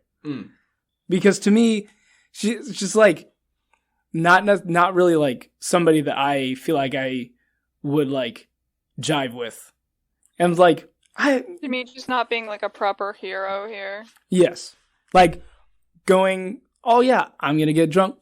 21st birthday, I'm like, I don't really, like, and then her cursing him, I'm just like, oh yeah. Just like, all the time. And I'm just like, I don't like that. But yeah, so not being a proper hero in my book so I don't like that. Mm-hmm. And kind of going along with that, of like, I really dislike the ending, because I'm just like, you could have had a chance to say something good. Like, yes, he did horrible things, and he paid for it, right? He spent all that time, and yet all that time you did not forgive him, and then now you're just like, yeah, we're gonna kill him. And that it's just ending, like, kneecaps itself. Yeah. Like, the, like, scene right before it, like, Ruthie's like, Supergirl, put down your sword. Enough killing's been done. Immediately followed up by a scene of Supergirl being like, you want me to bring him out so you can, like, smash him in the face? Yeah. As he's begging for like, forgiveness. Yeah. Like, if they were gonna kill him then, when he's, like, you know, rude and arrogant, and they're like, well, you learned your lesson. Time to die. Like, okay, I guess they could have done that still. I think they'd have to pull a little bit of the strings and have him be like, I understand, you know, I understand now, and I don't, and just end me, you know? Yeah. But, like, also, yeah, that's kind of a bleak message. Just, like, if you've done something bad and you, like, learned the error of your ways, die. You can't help at all. Yeah. It's such a weird ending for her to be like, there's been enough killing done, and then immediately kill the guy in the next scene. Yes. Yeah, and like, I mean, you know, my personal, like, you know, view on, you know, just like punishment and justice and, you know, how they, you know, coincide is, you know, like, when it comes to things as big as, like, you know, genocide, especially on the scale that this character did, you know, it definitely gets tricky on, like, what I think should be done. But despite that, it's still like, no, you still made the wrong choice here. Like, you know, like, and the only thing that I can think is essentially, which I feel like is almost always the wrong answer, is that Ruthye got exactly what she wanted at the beginning. She says, I dream of, you know, Krim begging and saying that he will be a good person and all of this stuff, and then putting my sword through him. Mm. And so she gets exactly what she wishes for, exactly what she dreamed of doing. The whole point was supposed to be that she learned that... She learned nothing. Yeah. They were both right. They learned nothing. Yeah, if you completely cut out that scene, I would have been fine, even if they were like, if they left it ambiguous on whether they killed him or not. I would have been fine with that personally. Yeah.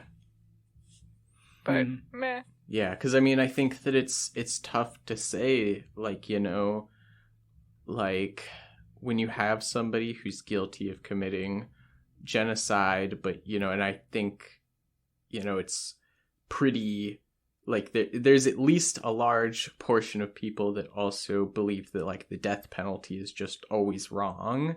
But then it's like, well, how do we get, you know, square this circle here?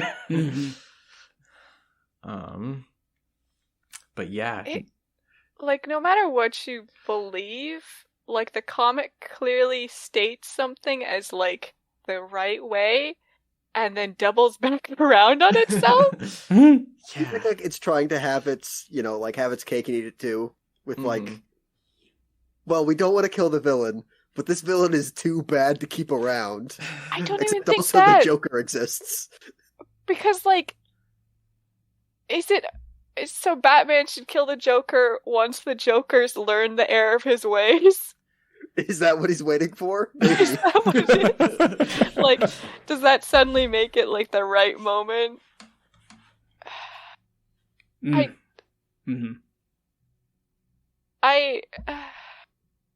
So bizarre. Yeah.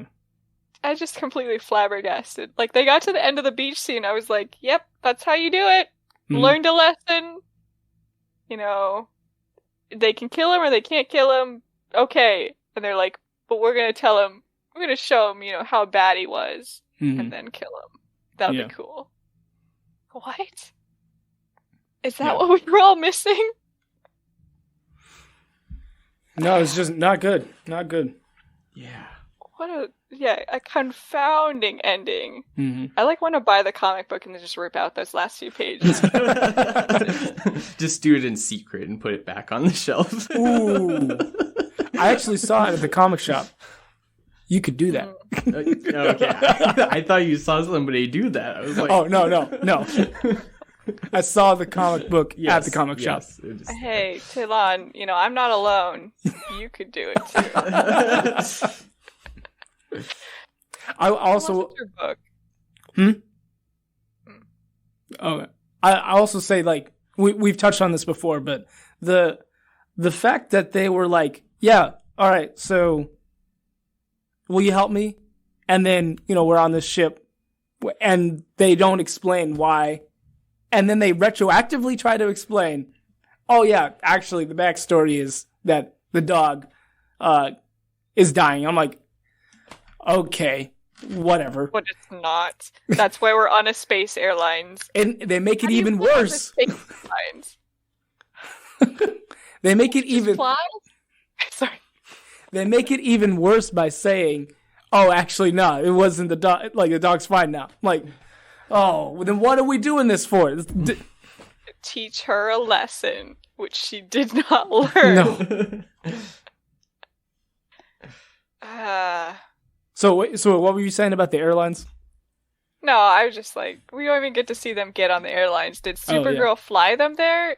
True. Could she just fly them elsewhere? Mm-hmm. Well, I mean, Supergirl can survive in space. Ruthie probably can't survive in space.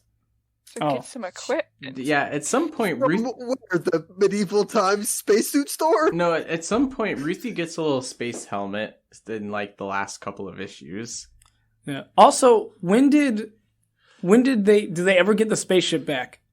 No. Yeah, it's a rental. Don't worry about it. Oh, so then how is she supposed to get back? Insurance, so who cares? Okay, literally when Supergirl's like, Ruthie, I'm gonna send you home. We're getting too close to Krem now. She's like, I'll find you a rocket. So yeah, literally she's gonna go down to like the rental place, right? Yeah. Man, can you imagine? Another one. That'd be dope. If it's programmed to like lift itself off and go back to where it came from, it's probably designed to like X amount of time after like your rental period passes, it just flies back to where it came from. Does it just like kick you off and then leave? Well, no, I mean, if it kicks you off, then you can't pay. But you already paid, because you're not going to go off without that car. Oh, yeah, I guess that's true. Anyway, yeah. I don't know, Talon, your whole thing about like the fact that she swears and like drinks being like her most egregious things. I don't know, Talon. Her being willing to like, I don't want to get into it too much, but I do think it's a very low bar. Yeah. I mean, I don't know if I'd necessarily say that, like, most egregious. I mean, just in the moral sense, no, not the most egregious, but definitely like something where I'm like, lost already faith in her. Already, like, you're stepping with the wrong foot, you know? But I mean, she's got to start off kind of low to like improve herself, right? But she doesn't. Story. She does a bit. I mean, I'm quitting drinking. Technically, that was the first time she'd ever drank. Sure. Probably. I mean, I think that was the point, but yeah. We're supposed to assume that she follows the Earth laws. I will say it felt a little toothless for the entire book to be like swearing is like, you know, the little growlix. Whatever. Yeah. There's a name for that. Yeah. I shouldn't be surprised, but yeah. Okay. Yeah, growlixes have always bothered me, and I tried to like find out while I was reading this, why don't they use the same amount of characters for the word that they are trying to use? Because they don't. They just kind of randomly, like, whatever looks nice, I guess, but a book that shows like genocide and like supposed to be like really upsetting in some parts, and for them to just be like, dang nabbit. Yeah, I mean, it's definitely like a ratings thing, you know. Is like, it? I feel like are they worried about kids picking up this book and learning the word I think so. I really do. Yeah, I think that it's a ratings thing.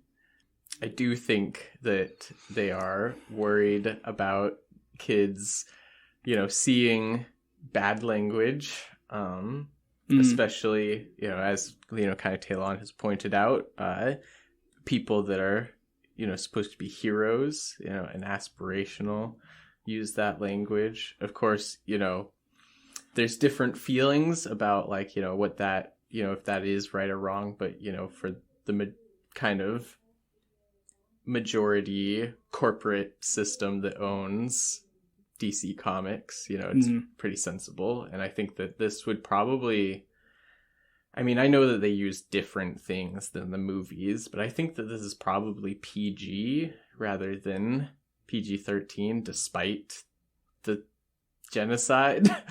and the blood. Oh yeah, the blood maybe puts it over. I mean, that's my whole thing where I'm like, if you're like, You're gonna be like, well, you can't learn swear words, but then also be like, you can watch people like chop each other up. Yeah, I mean, but they don't put it's swear words in. Comic, babe. They don't put swear words in YA fiction though, either. Oh yeah, they always just say like somebody swore. Yeah, and then it's up to the reader to assume what they swore. Mm-hmm. But it's just like wrong. It's a weird more. I mean, ultimately, it will depend on what YA you read, but right. Yeah. I mean, yeah, it is definitely like it's a weird moral thing where it's like swearing's no good, but this story about genocide and whether you should, forgive the person who killed your dad or not, I guess. Oh, that's fine. Yeah. I mostly meant like the depiction of violence, not even just like the fact that it's about genocide and like those moral quandaries, but just like you seem some pretty brutal stuff in there. You gotcha. Yeah. Why aren't we worried about that? No, the hierarchy in the United States is always going to be nudity, language, violence, from worst to best. That is fair. Well, worst to least worst. Is the right best way to put that. No wonder Krem is shirtless. Villain. Oh, yeah, that is kind of weird. Yeah. Well, it's because it's like medieval times, right? Was that? Is that really? I thought he had a shirt at first, and like. Oh, I think he did. That's like interesting. Even the barbarian guy that Ruthye was trying to like hire. That's true. He like... he did not have a shirt. Oh, that's weird. Did not. Why didn't he have a shirt? He was a bandit. No, he worked for the king. He should afford a shirt. I'm sure he could afford a shirt. It's just what he prefers, right? I guess, yeah, he doesn't look like he's like a down on his luck guy who needs to be, taken care of for a night if he has a shirt. Yeah. But he's so ripped, so wouldn't that also make him seem untrustworthy? He's a marauder. Why like, are you so can't poor wear and too much ripped? clothing. Yeah, maybe it's just really hot on that planet and all the other planets they go to. What is he, Maybe. a farmer? I don't wearing know. Shirt? Well, he did kill a farmer. Joke like it was a prerequisite to join the Space Pirates to not have a shirt, but He didn't even know he was going to do didn't that. have a shirt all the time. I do want to add, to totally change the subject, of like, when I think of they're adapting, like, when you said about James Gunn coming out announcing like, oh, we're gonna create a Supergirl movie inspired from this comic, I think, oh, you're gonna adapt this comic, which I don't know if that's necessarily accurate, but if you I just feel like that's not gonna be a great movie. It's like, can you imagine the amount of narration? Yeah, no, I think there would be significant changes. I don't even know if I would even like it with like, oh, this is Supergirl and she's like approached by this kid to hunt down this other person. Like, just in that kind of essence, I don't even know if I would like that. Yeah. I mean, I'm not going to hold anything until I know more details, basically. But yeah, like, it's hard to say, like, because, like, he's also, like, held up All-Star Superman for his Superman movie, and it's like, but he's also been like, well, that's not going to be, like, directly, we are not making All-Star Superman the movie. Oh, James Gunn said that? Yeah. Oh, but also he often uses the images and says that there will be elements from it. Right. Okay. Yeah. So yeah. Okay. I would love to see Kryptonite, Sun, Planet. That would be awesome. In a movie. That would just be a weird green sun. Nah, I mean, think of it like I don't know, like Mad Max visuals though. Like, then it'd look cool. Yeah. Yeah, if it looked like Mad Max, it'd look cool. Yeah. But it's not Mad Max. It's like Savage Planet, but green. I think we're just on different brain wavelengths here. But anyway, I think we've lost the plot a little bit. It's me and Cody, all right? Let's talk about the art. Yeah. I like the art. I think the art's good in this. Yeah. It's really good. Pretty gorgeous. Yeah. I like the visual design of a lot of the. We already talked about liking the aliens. I think they're designed very well, like to look alien, but not like, ridiculously alien. You still like understand all the stuff you're looking at. Mm-hmm. Well, I would say in some ways there's always a small portion which kind of you don't get what it is, but it's within a larger framework of like what you understand. So you're like, oh yeah, it's alien to the point where I can't understand it visually.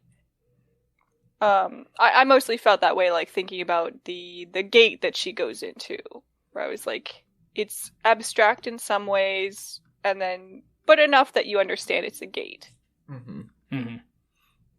It left enough mystery to certain parts of it. Yeah. I felt like it had, like, a really interesting and good mixture between, like, some really strong, like, kind of stoic artist inspirations, like Alex Ross and Isaac Ribic. I think Ribbit. I don't know. It sounds a little bit like Ribbit, but which Alex Ross, of course, Kingdom Come, and Isaac is from Jason Aaron's Thor and the covers for House of M, not the interior art, just the covers, but also like at the same time, like really like kind of more unwieldy, like line art and design that reminded me some of like Fiona Staples, and I don't know who else. Like there's something else, like, because it's not just Fiona Staples from Saga, but other things. But yeah, I just felt like these very divergent art styles somehow brought together, making something really awesome. And unique too, not just like, oh, well, I can see these inspirations or whatever. Mm-hmm. But I think it reminded me of that guy who did American Vampire, Raphael Albuquerque. Mm-hmm. Like he has he has a lot of use of texture too. Mm-hmm. It kind of close, of course not the same. Yeah, I can see that. It's just interesting. I didn't hate that art, but I didn't like feel a lot from it. Yeah. Trying to think of one other person it looks like, but I'm not gonna remember. But yeah, just some like, gorgeous pages though. Like I think there's the part, I mean, well, yeah, I just landed on the page where I was already on, and it's the beach, of course.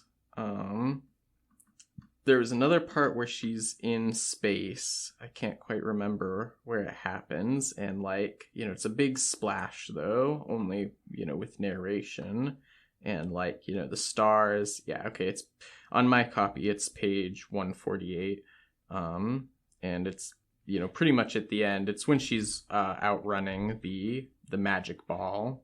Oh yeah. And there's a planet that explodes.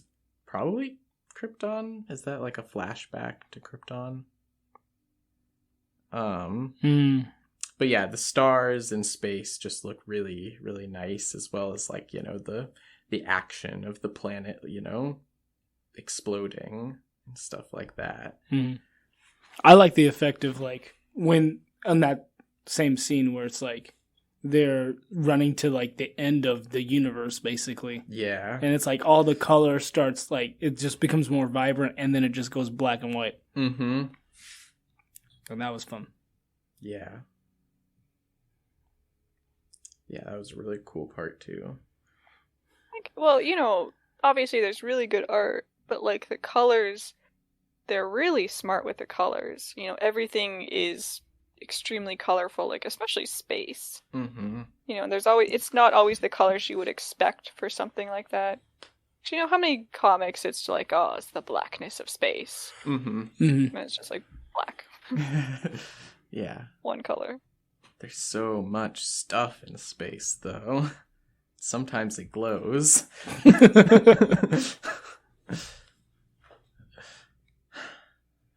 So yeah, every moment feels kind of magical because of how colorful it is. Yeah. And because we're, dealing with lots of aliens, we have really unique character designs. Nobody really looks the same. Of course, we don't stay with any characters except for Supergirl and Ruthye and Krim to an extent.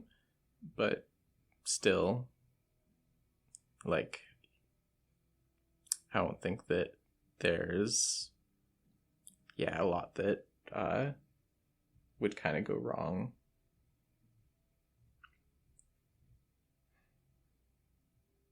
Also, those dinosaur things were really cool. Yeah, those were unique, even though they are just kind of like, dinosaurs with kind of different design elements. Like one of them has like spikes coming out of their back, and one of them are just kind of like messed up pterosaurs, but like, dinosaurs are cool looking, so you don't have to mess with the winning formula, I guess. Yeah. Hey, Lon, what did you think about this art? No, I enjoyed it. I think, so like, there were points where it was like, I think the eyes were especially stood out to me, where it's like, it was like, oh, that was really well done. Mm-hmm. And so, but yeah, I think, as I said before, like, when they were running to the ends of the universe, like, that whole, all the color starts popping and then black and white, like, I enjoyed that. Yeah. I was kind of confused by the, like, 3 pages of Kirby influence, Jack Kirby. I mean, it's cool, and maybe it's just an homage, and that's all it's supposed to be, but it's, like, from page 96 to, 98, and it's, like, it's one with the weird warrior. Yeah. And I was like, what is this saying, really? Like, we were there and gone in 3 pages, so it didn't even like really fully sink in.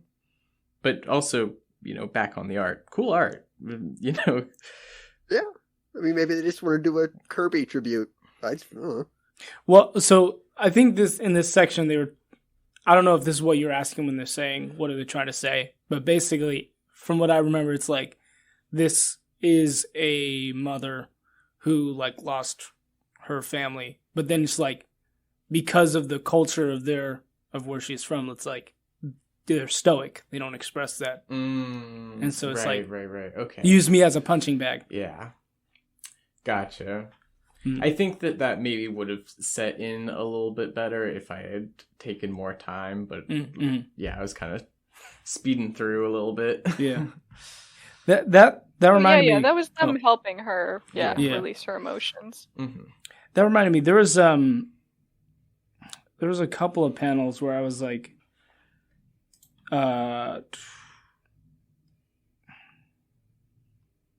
okay, so it was on page 16 and 19.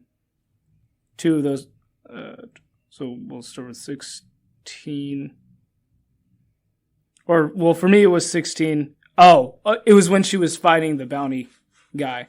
And it was like, the way that she moved from ducking under his sword and flipping him on the table was confusing to me. Yeah, that was one of the first few panels where I was like, I don't think this is done right. Mm-hmm. It makes no sense.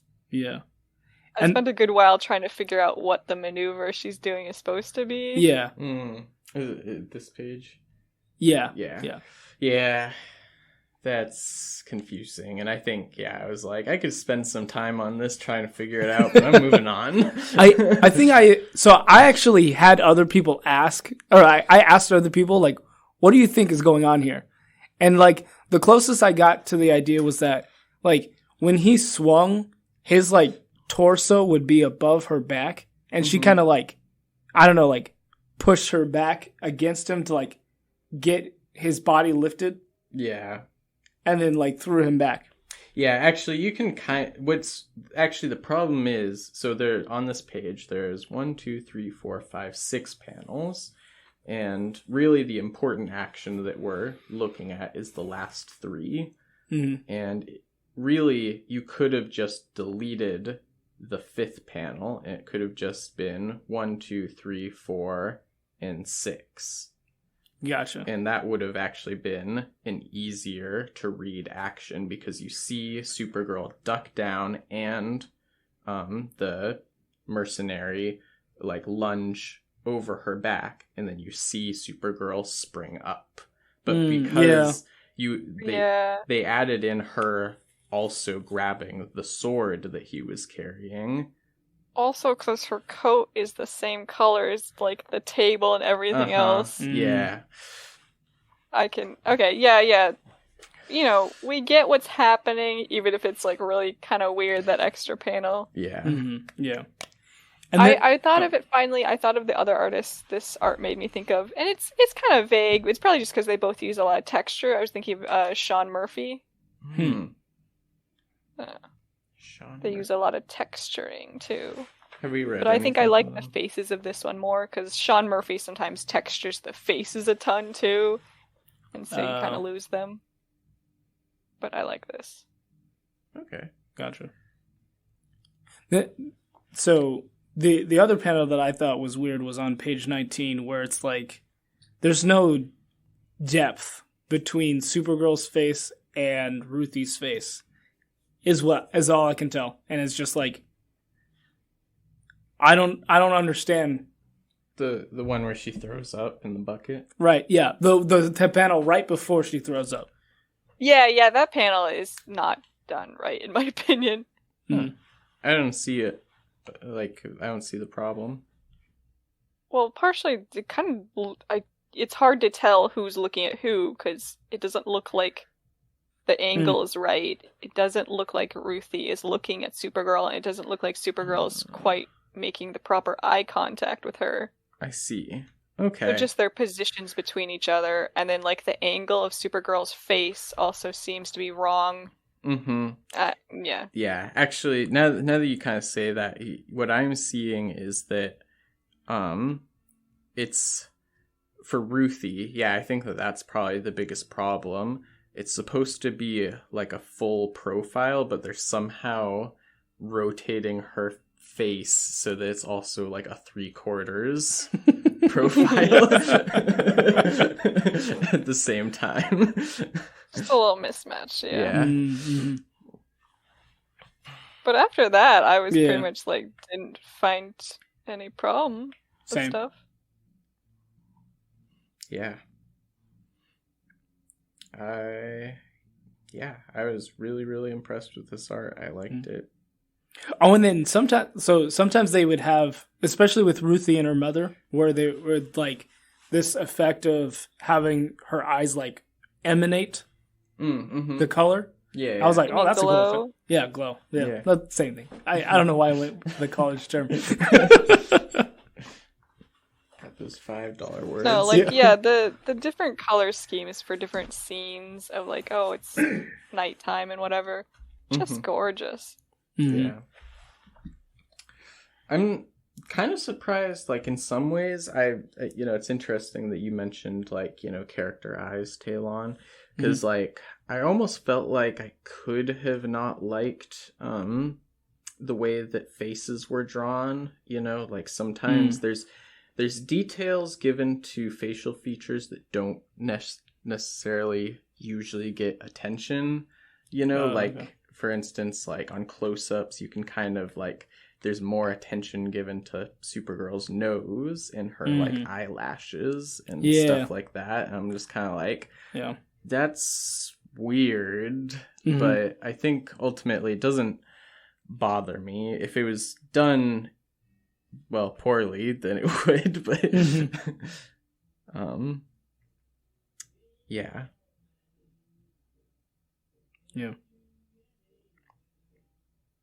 I mean, I think, pretty much the only thing every once in a while I'd be like, man, their eyes are constantly shining and pretty. Yeah.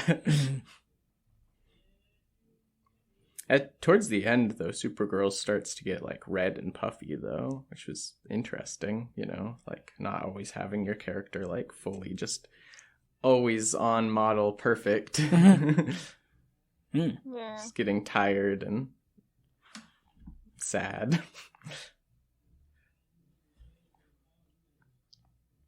Yeah.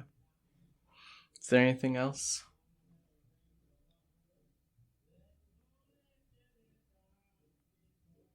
Nothing I can think of. Nope. Yeah. Yeah, I think I'll also say I think panel layout was good.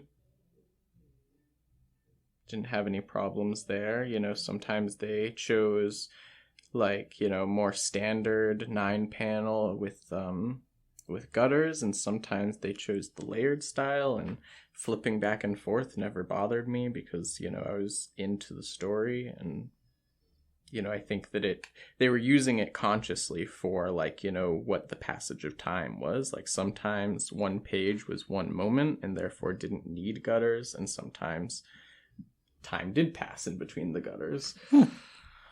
I think I think they did very good for having to deal with this much level of narration having to be fit in. Mm-hmm. Like, oh my gosh, leaving space for all that is tedious. Yeah. So, something that I was thinking of was like, would it have been...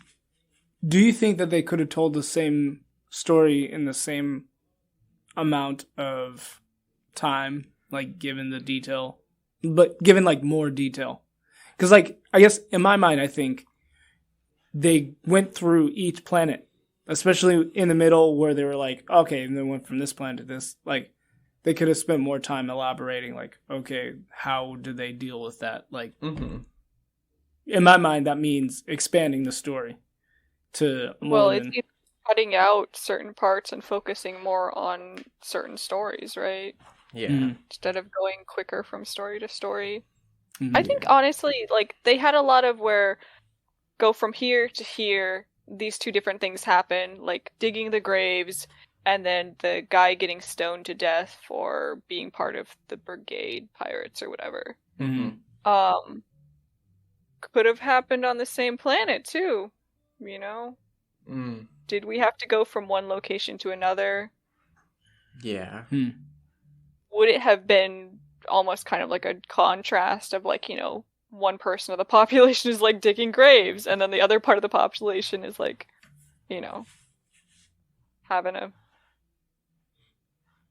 trial to the death. I don't know. I think that would have been an interesting way of trying to like not just jump from place to place. At least having some sort of through line, you can feel a little better. True. Yeah.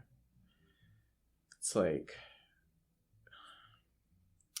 yeah, it is hard to kind of figure out like the best way to do it for me, because like, I can see the idea that they're trying to express, like, it's like, the echoed line that, first Ruthye says and then Supergirl towards the end says, it's so big, it's like they're trying so small.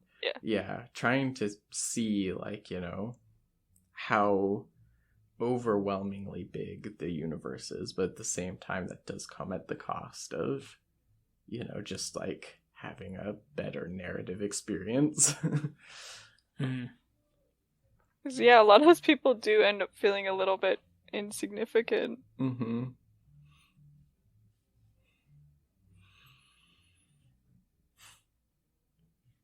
Yeah, it's like, if it's purposeful, debatable. Then it's like, well, was it as enjoyable though? Like, you're still trying to like make an enjoyable experience that, people can also get something out of. Not that it was unenjoyable. Hopefully, listening to this, well, that's the thing. Would you read more from this writer? We already talked about him a little. Yeah, I'm gonna say yes. Yeah. I feel like we've always landed like 50-50 on Tom King, but like we keep reading more Tom King. Yeah. All right, what else have we read from him? That's a good question. We read the one that's about the Iraq War, but I'm blanking on the name. Was from him. Mm-hmm. I know before we did the show like this, we read a bunch of the Batman run he did, which was of mixed quality. Yeah, so I think there was at least one other book we read from him. I feel like that's it, but I could be wrong. I've personally read Mr. Miracle, but that was on my own, not for the show. I would say I never thought I was a person who'd find Supergirl interesting. Like, kind of like Superman's little sister. Like, what's she gonna do that Superman doesn't do already, too? Mm-hmm. And I don't find Superman that interesting most of the time. As someone who hasn't read much of him. Yeah. Time to change that. But because so much of it's like, oh man, planet died. I'm sad about that. But like, I felt like this made a pretty good impact on like what it would feel like to go through that. Mm-hmm. Very upsetting. Yeah. So yeah, I liked it enough, and I thought the art was gorgeous.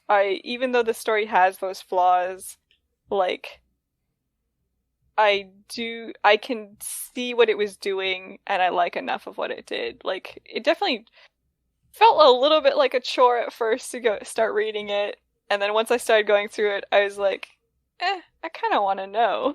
Mm-hmm. And then they brought on sad Supergirl stuff, and I was like, heart touched slightly. Mm-hmm. But man, even though they had that stake of crypto, they never really brought that up, huh? Yeah. Doing fine. I don't know, I feel like it would be worse if, like, Supergirl pretended that it was the case the whole time. Like, actively saying it's like, well, just in case you feel like we should get distracted by dogs dying. Well, what if it was the dog isn't dying? What if it was Ruthye? Who is lying? No, Ruthye being like, thinking about it up. Poor crypto, and then Supergirl being like, maybe, don't worry about it. Crypto's pretty strong. Maybe he'll pull through. Killer with guilt. Yeah, I mean, I think that not to get too much, more into the discussion of it, but I think that's like, kind of showing the self-centered nature of like revenge, Well, she literally says at some point, like, she's being self-centered and she knows it. Like, what is it? The point where she tells Supergirl, if you go to the water, you'll die. And why do I have to die too then? Mm-hmm. That's her whole thing. Yeah, so I'd read more, despite the fact that I do think we've brought up some very good points and why it's a kind of weird narrative. Yeah. I have also that ending. I'm starting to develop some theories about the ending, but I need more time to think about it. But yeah, I think I would also read more. There's at least 2 things by Tom King that are on my at least personal list, if not choose for the show list. I still want to read The Visions, which is supposed to be very good, and I want to read Rorschach. Yeah. Gotcha. And honestly, I want to reread Mr. I'm sure Miracle. there won't be any dubious morals in those stories. Yeah. None. 0. And, well, I guess I'll let Talon answer first and then move on. I feel like there's a distinction that I'm making in my mind that might not be like worthwhile to make, but it's like sometimes they're like, to me, what feels like bad writing, but this story feels like it's not bad writing, but like you made choices that I disagree with, and like I don't even know if that's maybe that's just bad writing as well. No, like No, your first instinct was right. Okay. So to me, I'm like, I'd like Tom King, but he makes choices I disagree with. Mm-hmm. And so that's why I'm like, Supergirl made those choices. We're gonna put it on fictional character Supergirl. There's a story reason. That's what Guys, Grant believe Morrison me. would do. so yeah, to me, I'm like, I don't think I can say I've read a Tom King story that I've liked. Not to say that he doesn't have any that I will like. It's just, like, so far, not hidden. Yeah. That's all right to not prefer somebody, but still acknowledge their talent. Mm-hmm. Yeah, just because you don't like it doesn't mean it's bad. Mm-hmm. I do think some of it was bad. Yeah, they're just not. But I still... They're not mutually exclusive. Yeah. You can be good but bad. Yeah, and you can also enjoy bad things too. Mm.